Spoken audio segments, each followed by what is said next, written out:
ちは、おっちゃんドドドドです。今回の動画の内容はドライブレコーダーをつけてみたものの、画像の確認を一切してなかったので、今更ながらちょっと思ったことを動画にまとめてみました。使用しているのは秋色のモニターなしのドライブレコーダーです。 GPS はオプションになってました。おっちゃんは GPS なしで使ってます。 NM4 の車体の右側にフロントカメラをつけてるので、画像は右寄りです。リアは前回の動画で作ったナンバーステーのセンターにつけてます。カメラ位置はナンバーの真上になる感じですね。時折段差がある道を通るとコトッと音が鳴ります。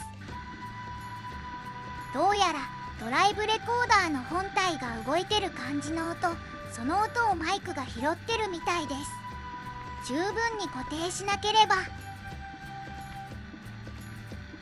昼間の明るい時ははっきりと画像が確認できます。良い感じです。おっちゃんの NM4 のホイールカバーがちらりと映ってます。今のところホイールカバーは外れたりもせず、形を保ってます。笑い。外れたら本当に大変なので定期的にチェックはしてます。外れはしないものの、ただバイクの車体を激しく倒し込むとガリッと音がして削れてます。もう少し削ったら修正をしてみたいと思います。この日はとても良い天気でバイク日和でした。やはり雨や曇りより晴れてる方が気持ちよく走れますね。いい感じでした。バイク最高。トンネルに入ってもちゃんと自動露出が働いてるようです。問題なしです。後ろのカメラもちゃんと調整されてます。バッチリです。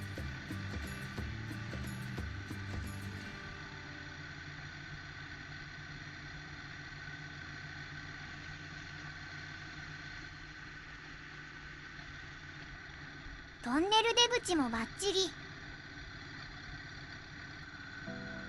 続きまして夜の市街、夜間の映像も信号のちらつきもなく、意外としっかり撮れてるようです。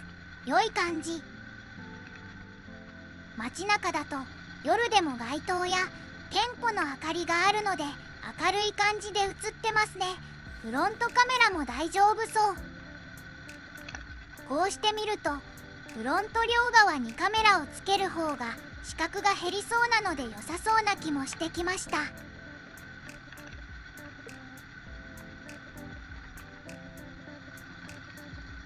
リアのカメラも良い感じ。暗くても止まった車のナンバーも確認できます。安心。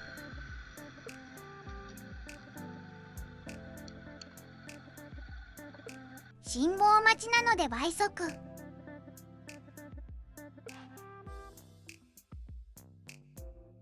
真後ろについた車のライトがパッシングしてるみたいに見えるのはドライブレコーダーの自動露出機能の調整が入ってるみたい。眩しすぎるとこうなるんですね。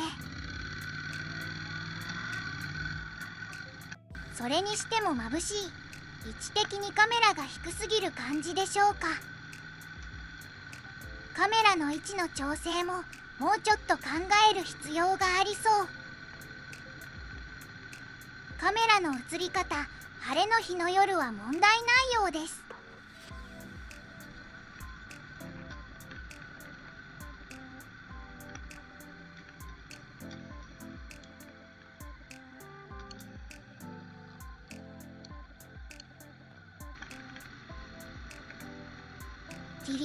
ノームではなかったですが、信号もちゃんと映ってます。ただし色が分かりづらい感じかな。信号機のどの箇所が光ってるか確認はできるので、識別は可能な感じ。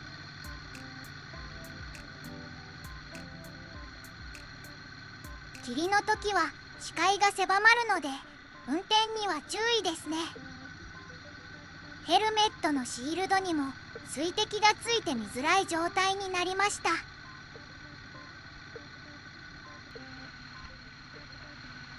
雨の日、昼間は雨が降ってても割と見えてる感じです。ですがトンネルに入ると光が乱反射しています。原因は水滴がレンズについたせいで光が乱反射してるようです。これはバイクなら仕方ない仕様ですね。レンズにプラスチック用の防水スプレーでもすれば多少はマシになるかな。試してみればよかったです。早速施工して次回雨の日にでも使ってみます。雨の日は路面の状態も悪く視界も悪くなるので注意。ドライブレコーダーの映像は雨でも昼間なら大丈夫な感じでした。この日は雨が降ったり止んだりだったので水滴がつきにくかったのかもしれません。続きまして雨の日の夜です。フロントはまだ水滴が流れてる感じでかろうじて映ってます。リアのカメラはタイヤの真上ということもありリアタイヤが跳ね上げた雨水をびっちゃりかぶってます。なので映像がよくありません。街灯や車のライトが乱反射してほぼ見えません。これはおっちゃんの NM4 がフェンダーレスにしてしまったせいもあります。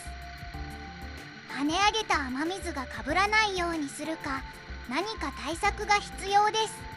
でも雨の日も周囲が明るかったらちゃんと映像に残る感じだったので安心です。秋色のドライブレコーダー、安くてお買い得な商品でした。話変わっておっちゃんの NM4 出先で写真撮らせてもらってもよいですかとか見させてもらってもよいですかと聞かれることたびたびとても嬉しいです。 NM4 乗っててよかったなとしみじみ。それと今後の予定としてはだんだんと暖かくなってきたのでしばらく作業をストップしてた FRP 作業を再開させようかなと思ってます。寒いとおっちゃんお腰が痛くなるのであります。大自然と年には勝てないおっちゃんであります。では今回の動画はここまで。ご視聴ありがとうございました。